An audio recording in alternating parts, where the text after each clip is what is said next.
एक ही प्लॉट पर दो लोगों ने जताया मालिकाना हक। मामला पुलिस थाने तक पहुंचा। नागदा के वार्ड क्रमांक 21 अंतर्गत आने वाले रत्नयाखेड़ी रोड एरिया में एक प्लॉट पर दो लोगों ने जताया अपना हक।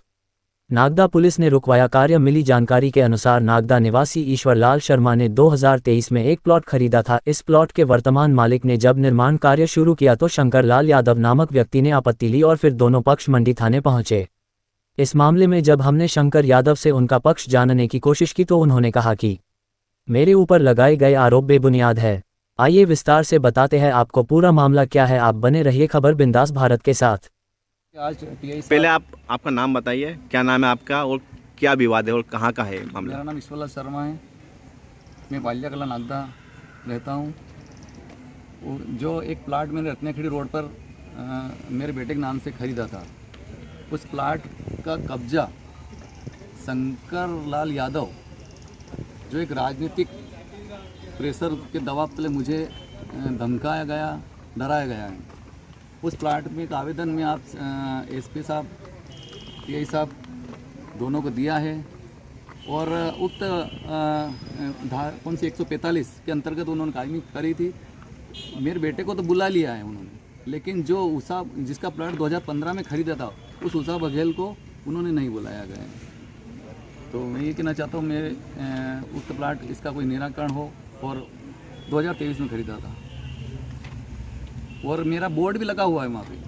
कालम भी बीम कालम चौहान साहब ने मेरे को गाड़ के दिए, पूरा कब्जा करके दिया। उक्त बोर्ड हटा दिया गया मेरा और उन्होंने सामने वाले ने कब्जा कर लिया गया खाली एग्रीमेंट के नाम से, मात्र एग्रीमेंट के नाम से। वो राजनीतिक दबाव मुझ पर बनाया जा रहा है। और शंकरलाल यादव के पास रजिस्ट्री भी नहीं है, खाली नामान एग्रीमेंट के बलबूते पे मुझे डरा रहा है। इस कारण मैंने उस उक्त प्लाट को पवन गुर्जर को बेच दिया है। एक प्लाट को लेकर विवादित मामला आया सामने, क्या है कि मैंने मेरे बेटे के नाम से एक प्लाट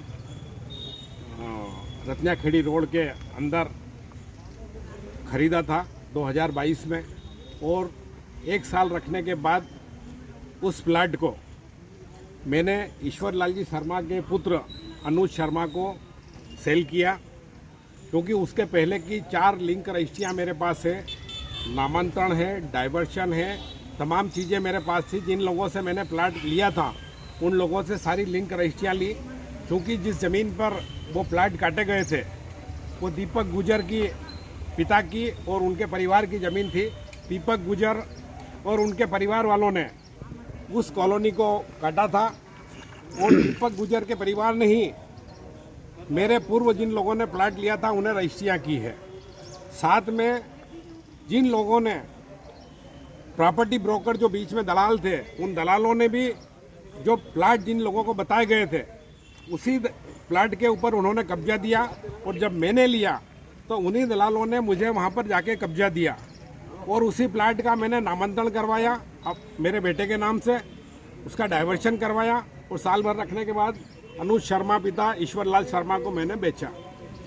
आज परिस्थितियाँ ये बन रही है कि 6 महीने पहले एक शंकर यादव नाम के व्यक्ति, जो कहीं ना कहीं नागदा नगर के अंदर अपना एक राजनीतिक रसूख रखते हैं, यादव परिवार से हैं, उन्होंने आकर उस प्लाट के ऊपर अपना दावा ठोका कि ये प्लाट मेरा है, जबकि वहाँ पर उनके पास लीगल डॉक्यूमेंट नहीं है। जिस पार्टी की वो रजिस्ट्री दिखा रहे हैं वो रजिस्ट्री 2015-16 की है और वो उषा बघेल के नाम की रजिस्ट्री है। इन्होंने मात्र 6 महीने पहले एक एग्रीमेंट करवाया और एग्रीमेंट करवाए के आधार पर ऊपर थाने में रिपोर्ट दर्ज करके हमारे गरीब ब्राह्मण परिवार को दबाया जा रहा है, उनके ऊपर प्रेशर बनाया जा रहा है, राजनीतिक रसूख और अपना प्रभाव दिखाया जा रहा है। निश्चित ही मैं इस चीज़ का शासन से और प्रशासन से मांग करता हूं कि दोनों के डॉक्यूमेंट्स चेक कर लिए जाए और वास्तव में जो मालिक है उसको उसका अधिकार दिया जाए, उसके प्लाट पे उसको कब्जा दिया जाए। पुलिस प्रशासन के अंदर हम लोगों ने कंप्लेंट करी आपके माध्यम से। पुलिस का ये दायित्व बनता है कि एग्रीमेंट के आधार के ऊपर कोई मालिक नहीं होता है। रजिस्ट्री जिसके नाम से है उस रजिस्ट्री होल्डर को बुलाना चाहिए, उसका कथन लेना चाहिए। लेकिन पुलिस ने यहाँ पर ईश्वर शर्मा के पुत्र अनुज शर्मा को बुलाकर उनका कथन लिया और उसके बाद में केवल एग्रीमेंटधारी व्यक्ति का कथन लेना उचित नहीं है। तो मैं ये कहना चाहता हूँ कि वास्तव में उषा बघेल जिन्होंने प्लाट मान लिया जाए खरीदा है और जिस भूमि को विक्रय करने वाला दीपक गुजर का परिवार है, वो दीपक गुजर को भी बुलाया जाए, उषा बघेल को भी बुलाया जाए और उसका विस्तार पूर्वक उसका निर्णय किया जाए। शासन प्रशासन से मेरी ये मांग है कि हमारे अनुयायी और हमारे भाई ब्राह्मण परिवार से हैं और इनका कहीं अहित नहीं हुआ है। पूरे समाज, ब्राह्मण समाज इनके साथ में है पूरा। मैं इनके क्षत्रिय समाज की ओर से भी मैं इनको आश्वस्त करता हूं कि जहां भी आपको आवश्यकता पड़ेगी शासन से प्रशासन से बात करने की, हम लोग पूरे आपके साथ में खड़े रह के आप